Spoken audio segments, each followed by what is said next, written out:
శుక్లాం బ్రహ్మ విచారసార పరమాద్యాం జగద్వ్యాపినీం వీణా పుస్తకధారిణీం అభయదాం జాడ్యాంధకారాపహాం హస్తే స్ఫాటికమాలికాం విదదతీం పద్మాసనే సంస్థితాం వందే తాం పరమేశ్వరీం భగవతీం బుద్ధిప్రదాం శారదాం. శ్రీ మహాగణాధిపతయే నమః. శ్రీ మహాసరస్వత్యై నమః. శ్రీ గురుభ్యో నమః. ప్రేక్షకులకందరికీ నూతన సంవత్సరము శ్రీ పరాభవనామ సంవత్సర ఉగాది శుభాకాంక్షలు తెలియజేస్తూ, ఈ సంవత్సరము మీ రాసులలో జన్మించినటువంటి వారికి, అంటే 12 రాసులలో జన్మించినటువంటి వారికి ఎలాంటి ఫలితాలు ఉండబోతున్నాయి అనేటువంటి విషయాన్ని మనం తెలుసుకుందాం. ఈ సంవత్సరము అంటే ఈ పరాభవనామ సంవత్సరంలో ముఖ్యమైనటువంటి గ్రహాల యొక్క స్థితి ఎలా ఉంది? ముఖ్యమైనటువంటి గ్రహాలు అనంటే మనం ప్రధానంగా గురు, శని, రాహువు, కేతువు, ఈ 4 గ్రహాలు సంవత్సర ఫలితం పైన ప్రభావాన్ని చూయించేటువంటి గ్రహాలు. అంటే ఈ 4 గ్రహాలు కూడాను ఒక్కొక్క రాశిలో ఎక్కువ రోజులు సంచరిస్తూ ఉంటారు కాబట్టి ఈ గ్రహముల యొక్క ప్రభావము రాశి పైన, ఆ రాశిలో జన్మించినటువంటి వారిపైన చాలా ఎక్కువగా ఉంటుంది. కాబట్టి సంవత్సర గోచార ఫలితాలు తెలియజేస్తూ ఉన్నప్పుడు ఈ 4 గ్రహాల యొక్క సంచారాన్ని మనము ప్రధానంగా తీసుకుంటాం. అయితే ఈ సంవత్సరము గురువు 5 డిసెంబర్ 2025 నుండి 1 జూన్ 2026 వరకు మిథున రాశిలో సంచరిస్తున్నాడు. తదనంతరం అంటే 2 జూన్ 2026 నుండి 31/10/2026 వరకు కర్కాటక రాశిలో సంచరిస్తున్నాడు. తదనంతరం అంటే 31/10/2026 నుండి 24/1/2027 వరకు సింహరాశిలో సంచరిస్తున్నాడు. అతిచార వశాత్తు సింహరాశిలోకి వచ్చి ఈ సమయంలో సింహరాశిలో సంచారం జరుగుతోంది. తదనంతరం అంటే 24 జనవరి 2027 నుండి 26/6/2027 వరకు మళ్ళీ కర్కాటక రాశిలోకి వక్రరీత్యా వస్తున్నాడు. ఈ విధంగా గురువు యొక్క సంచారము ఈ సంవత్సరము ఉంది. అంటే 3 రాశులలో గురువు సంచరిస్తున్నాడు. మిథునం, కర్కాటకము, సింహము రాశిత్రయ సంచారం చేస్తున్నాడు. రాశిత్రయ సంచారం మూలకంగా కొన్ని ఇబ్బందులు ఉంటాయి.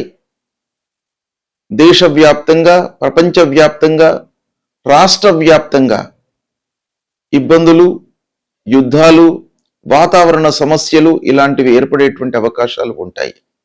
ఇక శని యొక్క సంచారాన్ని చూసినట్టయితే 29 మార్చి 2025 నుండి 3/6/2027 వరకు మీనరాశిలో సంచరిస్తున్నాడు. ఈ మొత్తం కాలం కూడాను మీనరాశిలో సంచరిస్తున్నాడు.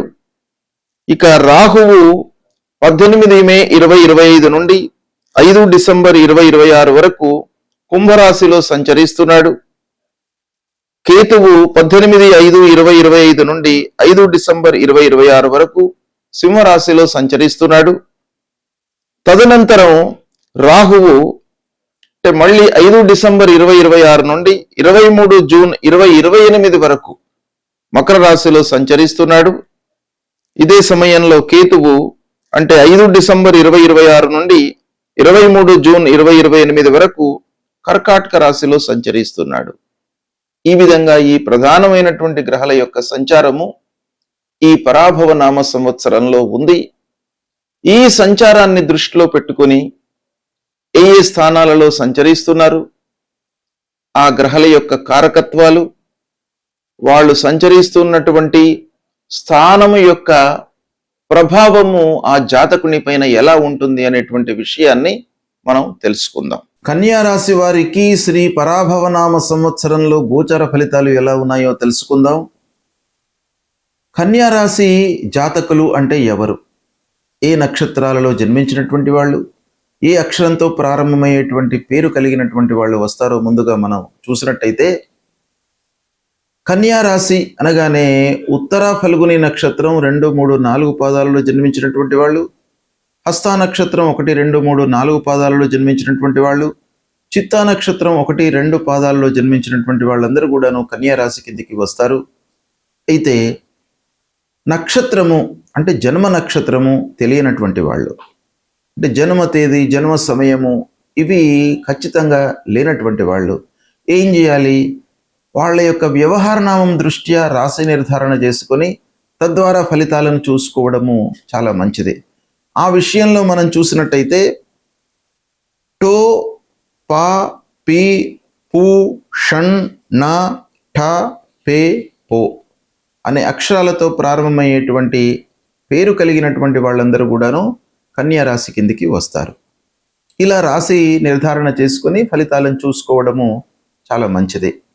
ఇకపోతే కన్యా రాశి వారికి ఈ పరాభవనామ సంవత్సరంలో సంవత్సర ప్రారంభాన్ని దృష్టిలో పెట్టుకున్నట్టయితే ఆదాయ వ్యయాలు, రాజపూజ్య రాజ్యావమానాలు నిర్ణయింపబడతాయి. అది ఒకటే మనకు పూర్తి ఫలితాలను ఇవ్వదు, అది ఒక ఫ్యాక్టర్ అన్నమాట ఈ సంవత్సరంలో. అయితే కన్యా రాశి వారికి ఆదాయం 8గా ఉంది, వ్యయం 11గా ఉంది ఈ సంవత్సరం. అంటే ఆదాయ వ్యయాలలో ఎక్కువగా వ్యత్యాసం లేకపోయినప్పటికీ ఆదాయం తక్కువగా, వ్యయము ఎక్కువగా ఉంది కాబట్టి కొంత ఖర్చులపై మనకు నియంత్రణ అనేటువంటిది అవసరం అనే విషయాన్ని మనకు ఇది తెలియజేస్తుంది. రాజపూజ్యం 3, రాజావమానం కూడాను 3గా ఉంది, సమపాళ్లలో ఉంది. అంటే విజయము అపజయము రెండు కూడాను సమానంగా ఉంది. గౌరవము అమర్యాద అనేటువంటిది కూడాను సమానంగా కనబడుతుంది. కాబట్టి కొంత దీన్ని వృద్ధి చేసుకోవడానికై మీ వైపు నుంచి మీరు ప్రయత్నాలు చేయడం చాలా మంచిది అనేటువంటి విషయం మనకి ఇక్కడ తెలియజేస్తుంది. ఇకపోతే కన్యా రాశి వారికి ఈ సంవత్సరము ముఖ్యమైనటువంటి గ్రహాలు ఏ స్థానాల్లో సంచరిస్తున్నాయి అనే విషయాన్ని మనం చూసినట్టయితే, ప్రారంభంలో గురువు దశమ స్థానంలో సంచరిస్తున్నాడు. ఇది కొంత ప్రతికూలమైనటువంటి సంచారం. తదనంతరం అంటే జూన్ నుండి డిసెంబర్ వరకు ఏకాదశ స్థానంలో సంచరిస్తున్నాడు. ఇది చాలా అనుకూలమైనటువంటి స్థితి. తదనంతరం ద్వాదశ స్థానంలోకి ప్రవేశిస్తున్నాడు. ద్వాదశ స్థానంలో సంచారం కొన్ని విషయాలలో అనుకూలత, కొన్ని విషయాలలో ప్రతికూలమైనటువంటి ఫలితాలను ఇస్తుంది. ఇక సప్తమ స్థానంలో శనేశ్వరుడు ఉన్నాడు. శని యొక్క సంచారం ప్రతికూలంగా ఉంది. రాహువు మట్టుకు 6వ స్థానంలో సంచరిస్తున్నాడు, అనుకూలంగా ఉన్నాడు. కేతువు ద్వాదశ స్థానంలో ప్రతికూలంగా ఉన్నాడు. డిసెంబర్ 5 తర్వాత రాహు యొక్క మార్పు జరుగుతుంది. రాహు పంచమ స్థానంలోకి వస్తున్నాడు. అదే సమయంలో కేతువు ఏకాదశ స్థానంలోకి వస్తున్నాడు. అంటే కేతువు యొక్క సంచారం అనుకూలంగా ఉంది, రాహు యొక్క సంచారం డిసెంబర్ తర్వాత ప్రతికూలంగా ఉంది. ఈ విధంగా మనకు ఈ 4 గ్రహాల యొక్క సంచారము, స్థానాలు ఉన్నాయి. అయితే వీటన్నిటిని కూడాను క్రోడీకరించి ఫలితాలను మనం చూసినట్టయితే, ఈ సంవత్సరము కన్యా రాశి వారికి కొంత కష్టాలతో, అంటే మీరు కష్టపడినట్టయితే ప్రతిఫలం అనేటువంటిది ఉంటుంది. కష్టే ఫలి అన్న చందంగా ఈ సంవత్సరం జరుగుతుంది. మీరు ఓవర్లుక్ చేసినట్టయితే ఫలితాలు మీకు అందవు. కనుక ప్రతి విషయాన్ని కూడాను దగ్గరుండి జాగ్రత్తగా చూసుకుంటూ ఏ రకమైనటువంటి స్టెప్స్ తీసుకోవాలి అనేటువంటిది సమయస్ఫూర్తితో మీరు ఉన్నట్టయితే చాలా అభివృద్ధి పథంలోకి మీరు వచ్చేటువంటి అవకాశాలు ఉన్నాయి అనేటువంటి విషయం మనకు ఈ సంచారం మూలకంగా తెలుస్తుంది. ఇక గురువు మిథున రాశిలో సంచరిస్తున్నటువంటి సమయంలో వృత్తి పైన మీరు ఫోకస్ చేయాలి. అంటే దశమ స్థానము ముఖ్యంగా మనం చేసేటువంటి పనులపై ప్రభావాన్ని చూపిస్తుంది. కాబట్టి వృత్తి లోపల మీరు అభివృద్ధిని పొందేటువంటి అవకాశాలు ఉన్నాయి. ఒక శుభగ్రహము, సంపూర్ణ శుభుడు గురువు, అలాంటి గురుగ్రహము మీకు దశమ స్థానంలో సంచరిస్తున్నాడు. గోచార రీత్యా ప్రతికూలమే అయినప్పటికీ దశమ స్థానంలో ఆ గురువు యొక్క స్థితి కొంతవరకు మీకు కలిసి వస్తుంది. తద్వారా ఉద్యోగంలో గుర్తింపు పొందేటువంటి అవకాశాలు ఉన్నాయి. కొత్త బాధ్యతలను అప్పగిస్తారు మీకు ఆఫీసులో యాజమాన్యము. ప్రమోషను పైన మీకు మనస్సు పెరుగుతుంది. అంటే ప్రమోషన్ వచ్చేటువంటి అవకాశాలు మీకు కనబడుతున్నాయి. పై అధికారుల దృష్టిలో మీరు నిలుస్తారు. అంటే మీ పనులను గుర్తిస్తారు అధికారులు, తోటి ఉద్యోగులు, క్లయింట్స్, వీళ్ళందరూ కూడాను మీ పనితనాన్ని, నైపుణ్యాన్ని గుర్తించేటువంటి అవకాశం కనబడుతుంది. అయితే కష్టపడి మీరు పని చేసినట్టయితే చాలా సత్ఫలితాలు ఈ గురు దశమంలో ఉన్నప్పుడు మీకు పొందేటువంటి అవకాశాలు ఉన్నాయి. జూన్ 1వ తారీఖు నుండి గురు మళ్ళీ కర్కాటక రాశిలోకి వస్తున్నాడు. ఈ కర్కాటక రాశిలోకి రావడం మూలకంగా ఆదాయము బాగా పెరుగుతుంది. ఆశలు కూడాను మీకు పెరుగుతాయి. ఆదాయ మార్గాలు కూడాను మీకు అందుబాటులోకి వస్తాయి. చాలా కార్నర్స్ నుంచి మీకు డబ్బు రావడం అనేటువంటిది ఈ కర్కాటకంలోకి రావడం మూలకంగా మీకు కలుగుతుంది. అందరి సహాయ సహకారాలు కూడాను లభిస్తాయి. మిత్రుల సహకారము, ఆత్మీయులు, పెద్దలు, సమాజంలో మంచి స్థితిలో ఉన్నటువంటి వాళ్ళ మూలకంగా మీకు సహాయ సహకారాలు బాగా అందుతాయి. పెద్దవారితో, పెద్ద సంస్థలతో మీకు సంబంధాలు ఏర్పడేటువంటి అవకాశాలు కూడాను బాగా కనబడుతున్నాయి. సామాజిక గౌరవం లభిస్తుంది. ఇక తదనంతరము గురువు సింహరాశిలోకి ప్రవేశిస్తున్నాడు. సింహరాశిలోకి ప్రవేశించడం అంటే ద్వాదశ స్థానం అవుతుంది. ద్వాదశ స్థానంలోకి ప్రవేశించడం మూలకంగా ఖర్చులు పెరుగుతాయి. కానీ ద్వాదశము గురువుకు శుభమూలకంగా ఖర్చులు పెట్టించేటువంటి అవకాశాలు ఉన్నాయి. కాబట్టి ఈ సింహరాశిలో సంచరిస్తున్నటువంటి సమయంలో మీకు పెళ్ళిళ్ళు చేయడము, ప్రాపర్టీస్ కొనడము, ఇలాంటివి మంచి వ్యవహారాలు చేయడం మూలకంగా ఖర్చులు పెట్టించేటువంటి అవకాశం బాగా కనబడుతుంది. ఆరోగ్యంపై కొంత శ్రద్ధ చూపవలసినటువంటి సమయము. ఇక శని ప్రభావం ఎలా ఉంది అనే విషయాన్ని మనం చూసినట్టయితే 7వ స్థానంలో శనీశ్వరుడు సంచరిస్తున్నాడు. కనుక ఈ 7వ స్థానంలో సంచరించడం మూలకంగా కొన్ని ఇబ్బందులు ఉంటాయి. ముఖ్యంగా వ్యాపారస్తులు, పార్ట్నర్స్తో జాగ్రత్తలు తీసుకోవాలి. భార్యాభర్తలు కూడాను అన్యోన్యతకు ఇబ్బంది లేకపోయినప్పటికీ అనవసరమైనటువంటి విషయాలలో తగువులు, అభిప్రాయ భేదాలు, కలహాలు వచ్చేటువంటి అవకాశం బాగా కనబడుతుంది. కనుక జీవిత భాగస్వామితో జాగ్రత్తగా ఉండడము, అనవసరమైనటువంటి డిస్కషన్స్ చేయకుండా ఉండడము చాలా మంచిది. ఓర్పు, సహనము అనేటువంటివి చాలా అవసరము ఈ సమయం లోపల. ఇకపోతే వ్యాపారస్తులు ముఖ్యంగా ఈ శని మూలకంగా ఒప్పందాలు చేసుకునేటువంటి సమయంలో జాగ్రత్తలు తీసుకోవాలి. రాహువు ఈ సమయంలో కుంభరాశిలో ఉన్నాడు. అంటే 6వ స్థానం అవుతుంది. 6వ స్థానంలో రాహువు గోచార రీత్యా అనుకూలమైనటువంటి ఫలితాలను ఇస్తాడు. అయితే కొన్ని విషయాలలో జాగ్రత్తలు తీసుకోవాలి. ఛాయాగ్రహము, పాపగ్రహము 6వ స్థానంలో ఉంది. తద్వారా మీరేంటంటే మీతో ఎవరైతే క్లోజ్గా మూవ్ అవుతున్నారో వాళ్లతో కొంత మీరు జాగ్రత్తలు తీసుకోవాలి. ఊహాజనితమైనటువంటి నిర్ణయాలు కాకుండా, అంటే అతి ఊహలోకి వెళ్లకుండా, అతిగా ఆలోచించకుండా కార్యనిర్వహణపై మీరు మనస్సు నిలపడము చాలా ముఖ్యము. అది చేసినట్టయితే రాహు మూలకంగా మీకు మంచి ఫలితాలను పొందేటువంటి అవకాశాలు ఉన్నాయి. ఇక తదనంతరము రాహువు మకర రాశిలోకి ప్రవేశిస్తున్నాడు. మకర రాశి అంటే 5వ స్థానంలోకి వస్తున్నాడు అనమాట. 5వ స్థానంలోకి రావడం మూలకంగా కొంత ధైర్యము మీరు పెంచుకోవాలి. అంటే ఆత్మవిశ్వాసం పెంచుకోవాలి. సాహసంతో కొన్ని పనులు చేయవలసినటువంటి ఆగత్యం ఏర్పడుతుంది. దానికి కొంత విచక్షణను జోడించినట్టయితే మీకు సత్ఫలితాలు పొందుతారు. విద్యార్థులకు పోటీతత్వం ఉంటుంది. దాన్ని కూడాను మీరు చాలా జాగ్రత్తగా డెవలప్ చేసుకున్నట్టయితే మంచి విషయాలు కలుగుతాయి. ఇక క్రీడలు, ఆటలు, పాటలు, నృత్యాలు ఇలాంటి వాటిపైన మీరు ఫోకస్ చేసినట్టయితే, అంటే ఆ రంగంలో ఉన్నటువంటి వాళ్లకు కొంత అనుకూలమైనటువంటి అవకాశాలు వచ్చే సమయం ఇది. ఇక కేతువు సింహంలో ఉండడం మూలకంగా ఖర్చులలో కొంత నిర్లిప్తత, అంటే ఒక పక్కన ఖర్చు అవుతున్నప్పటికీ దాన్ని నియంత్రించుకోవడం పైన మనసు నిలపకపోవడము, తద్వారా కొన్ని ముఖ్యమైనటువంటి పనులను మీరు చేసేటువంటి సమయం లోపల మీ చేతిలో డబ్బు లేకపోవడం మూలకంగా ఇబ్బందులను ఎదుర్కొనేటువంటి అవకాశం బాగా కనబడుతుంది. కనుక ప్రారంభం నుంచి మీరు ఏం చేయాలి? పొదుపుపై మనస్సు నిలపాలి. ఈ సంవత్సరం కన్యా రాశి వాళ్ళు అది చేసినట్టయితే మీకు కష్టకాలంలో మీ చేతిలో డబ్బు ఉన్నట్టయితే అది శ్రీరామ రక్షగా ఉంటుంది, మిమ్మల్ని అన్ని విధాలుగా రక్షిస్తుంది. కాబట్టి పొదుపుపై మీరు జాగ్రత్తగా మనస్సు నిలపాలి. ఇక కోపము, భావోద్వేగము, తొందరపడము, వీటిపైన నియంత్రణ ఈ సంవత్సరం చాలా అవసరం. ఓపికతో మీరు పనులు చేయండి, తప్పకుండా మీకు మంచి ఫలితాలు కలుగుతాయి. ఇక కేతువు కర్కాటకంలోకి రావడము కొంతవరకు కలిసి వస్తుంది, అంటే ఏకాదశ స్థానం అవుతుంది.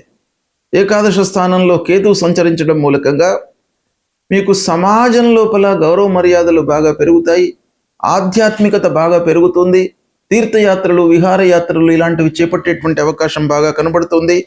ఒక పక్కన పని భారం పెరిగినప్పటికీ ఫలితాలు మీకు అనుకూలంగా ఉంటాయి. వ్యాపారస్తులకు మిశ్రమ ఫలితాలు ఉన్నప్పటికీ సంతృప్తిగానే ఉంటారు.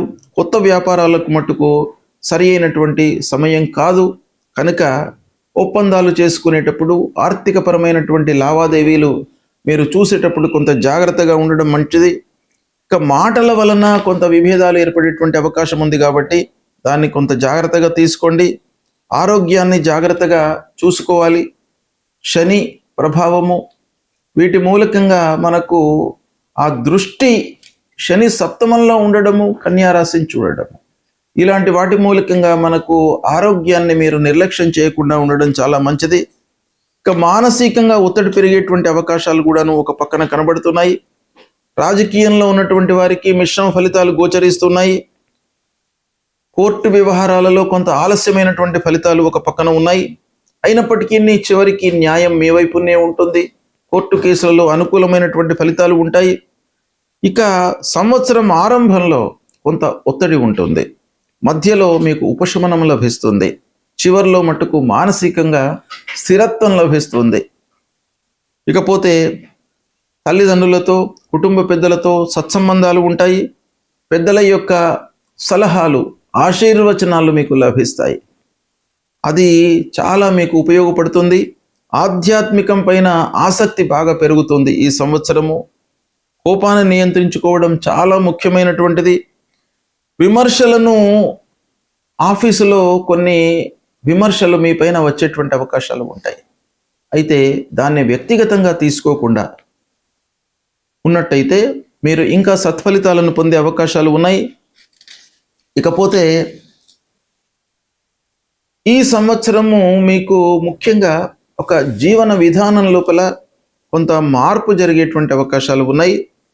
ఆకర్షణీయమైనటువంటి పనులు చేస్తారు, బాధ్యతలను స్వీకరిస్తారు. మీరు బాధ్యతలు పెరుగుతాయి, అయితే వాటిని మీరు స్వీకరిస్తారు. స్వీకరించి అనుకున్నటువంటి సమయం లోపల దాన్ని ఎలా పూర్తి చేయాలనేటువంటి విషయంపై మీరు మనస్సు నిలుపుతారు. ఓవరాల్గా ఈ సంవత్సరము ఆర్థిక క్రమశిక్షణ అనేటువంటిది చాలా అవసరం. అంటే మీరు ఒక ప్రణాళిక ప్రకారంగా పనులు చేసినట్టయితే మీకు చాలా సత్ఫలితాలను పొందుతారు. చిన్న చిన్న విజయాలతో మీరు చాలా సంతృప్తికరమైనటువంటి ఆనందాన్ని పొందుతారు. పెద్ద విజయాలు కూడాను ఈ సంవత్సరం కనబడుతున్నాయి. అంటే విజయాలకు మీరు బాట వేస్తారు ఈ సంవత్సరం. అంటే ఆ పనిని కూలంకషంగా మీరు చర్చించి తెలుసుకొని దానికి సరిపడేటువంటి ఒక పునాది ఈ సంవత్సరం మీరు వేసే అవకాశాలు బాగా ఉన్నాయి. గౌరవ మర్యాదలు లభిస్తాయి. ఓవరాల్గా మనం చూసినట్టయితే ఈ సంవత్సరము మీకు బాగా కలిసి వస్తుంది. కన్యా రాశి వారికి దీన్ని దృష్టిలో పెట్టుకొని మీరు పనులు చేసినట్టయితే చాలా సత్ఫలితాలను పొందుతారు. గ్రహస్థితి బాగా లేనప్పుడు భగవంతుడి యొక్క అనుగ్రహం కొరకై మనము కొన్ని పరిహారాలను చేసుకోవాలి. అవి ఏంటంటే ముఖ్యమైనటువంటి గ్రహాలు మనకు గురు, శని, రాహువు, కేతువు. గురువు ప్రతికూలంగా ఉన్నప్పుడు అంటే 2, 5, 7, 9, 11 స్థానాలలో గురువు సంచరిస్తున్నప్పుడు అనుకూలమైనటువంటి ఫలితాలను ఇస్తాడు. ఇవి కాకుండా మిగతా స్థానాలలో సంచరిస్తున్నప్పుడు ప్రతికూలమైనటువంటి ఫలితాలు ఇస్తాడు. కాబట్టి ఈ ప్రతికూలతను నివారించడానికి ఆ గురువు యొక్క అనుగ్రహం మనకు కావాలి.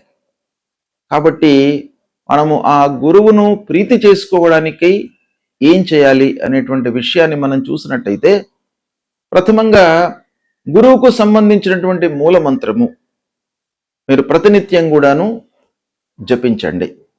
దేవానాంచ ఋషీణాంచ గురుంకాంచన సన్నిభం వందనీయం త్రిలోకానాం తన్నమామి బృహస్పతిం అనేటువంటి ఈ మూల మంత్రాన్ని ప్రతినిత్యం కూడాను చదువుకోండి.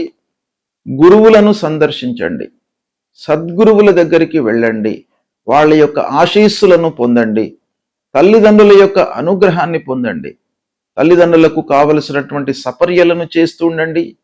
తద్వారా మీకు ప్రథమ గురువులు తల్లిదండ్రులు కాబట్టి వారి మూలకంగా మీకు అనుగ్రహం లభిస్తుంది. గురువు మూలకంగా కలిగేటువంటి ఆ దుష్ప్రభావం దూరం అవుతుంది. తల్లిదండ్రులకు సేవ చేయండి, తప్పకుండా మీకు గురువు యొక్క అనుగ్రహం లభిస్తుంది. దక్షిణామూర్తి స్తోత్ర పారాయణం చేసుకోండి, దత్తాత్రేయ స్వామిని కొలవండి. ఈ విధంగా చేసినట్టయితే గురువు ప్రీతి చెంది మీకు అనుకూలమైనటువంటి ఫలితాలను ఇస్తాడు. అదేవిధంగా శనీశ్వరుడు ముఖ్యమైనటువంటి గ్రహ, పాపగ్రహాల లోపల శని ముఖ్యమైనటువంటి గ్రహం గనక ఈ శనీశ్వరుడు 3, 6, 11 స్థానాలలో సంచరిస్తున్నప్పుడు శుభ ఫలితాలను ఇస్తాడు. మిగతా స్థానాలలో సంచరిస్తున్నప్పుడు ప్రతికూలమైనటువంటి ఫలితాలను ఇస్తాడు.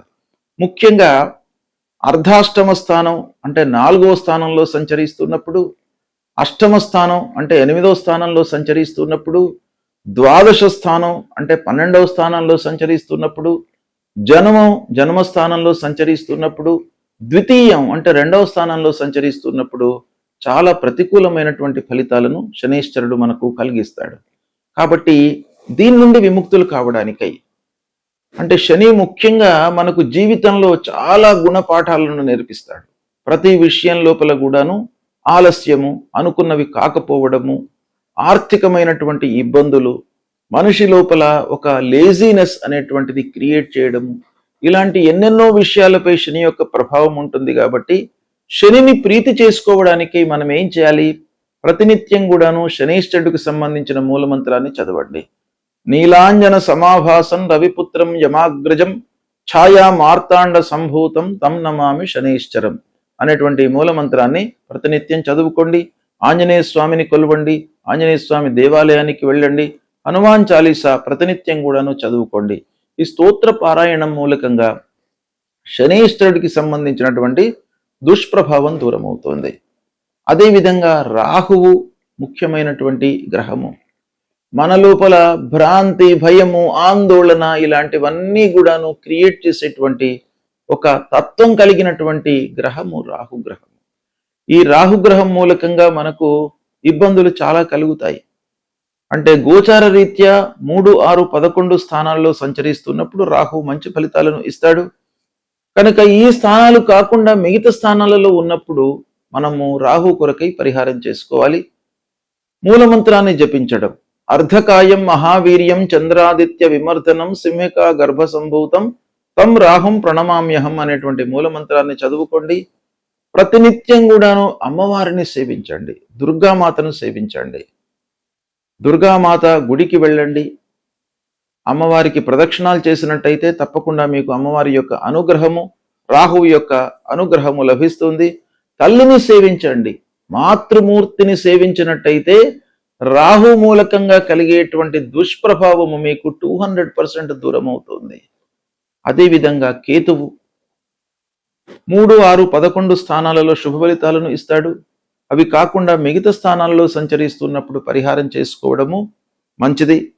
మరి కేతువుకి ఏం చేయాలి ఈ మూలమంత్రము అనంటే, ఫలాశ పుష్ప సంకాశం తారక గ్రహమస్తకం రౌద్రం రుద్రాత్మకం ఘోరం తం కేతుం ప్రణమామ్యహం అనేటువంటి ఈ మూలమంత్రాన్ని ప్రతినిత్యం కూడాను చదువుకోండి. గణపతిని సేవించండి, ఆటంకాలు లేకుండా ఉంటాయి. మీకు విరక్తి భావన కలగకుండా ఆ కేతువు మిమ్మల్ని కాపాడుతాడు. అంటే విరక్తి అనేటువంటిది మనిషి లోపల డెవలప్ అయితే, అశ్రద్ధ అనేటువంటిది డెవలప్ అయితే పని ముందుకు జరగదు. దానిపైన మనకు శ్రద్ధ లేనట్టయితే మనం పని చేయలేము. కనుక అలాంటి భావన రాకుండా ఉండడానికి మీరు విఘ్నేశ్వరుణ్ణి పూజించండి. ఈ మూల మంత్రాన్ని ప్రతినిత్యం కూడాను చదువుకోండి. ఈ 4 గ్రహాలు చాలా ముఖ్యమైనటువంటి కనుక ఈ 4 గ్రహాలు అనానుకూలంగా ఉన్నప్పుడు నేను చెప్పినటువంటి పరిహారాలను చేయండి. సంతృప్తిగా మీరు మంచి ఫలితాలను పొందుతారు. శుభం.